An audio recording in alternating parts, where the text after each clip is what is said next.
Sindh assembly کے floor پر senior وزیر شرجیل انعام میمن کا جامع خطاب، جس میں سندھ حکومت کی کارکردگی، عوامی خدمت اور ترقیاتی منصوبوں پر روشنی ڈالی گئی۔ تفصیلات اس رپورٹ میں۔ خطاب کا آغاز ایران پر ہونے والے حملوں کی شدید مذمت سے کیا اور پھر ایک ایک کر کے حکومتی کارکردگی کا احاطہ۔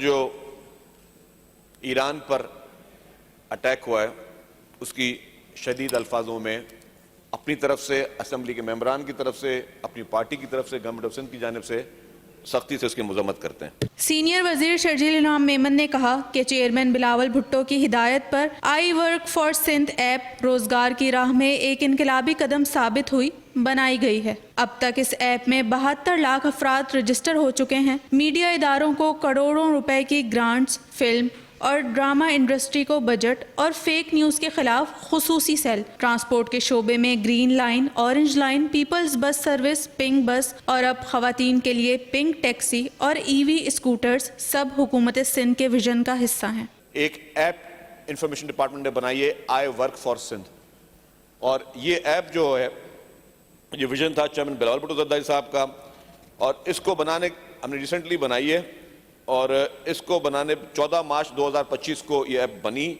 اور اس میں ابھی تک 72 لاکھ لوگ جو ہیں وہ اس ایپ کو وزٹ کر چکے ہیں آپ کے سندھ کے، جس میں سے 1,27,012 افراد رجسٹر ہوئے ہیں as a candidate for government jobs اور پرائیویٹ جابس۔ صحت کے حوالے سے بات کرتے ہوئے کہا، صحت کے میدان میں سندھ نے بازی مار لی ہے۔ نہ صرف سندھ بلکہ پورے پاکستان اور افغانستان سے لاکھوں افراد نے مفت علاج کی سہولت حاصل کی۔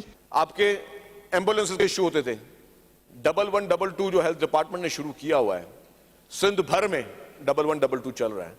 اب کسی بھی، میں نے تو آپ کی پارٹی کے لیڈر کو بھی 1122 کے ایمبولینس میں دیکھا تھا میں نے، بھائی اسد عمر صاحب، تو یہ کیا تھا؟ یہ آپ دیکھیں کون کون اس فیسلٹیز کو لے رہا ہے۔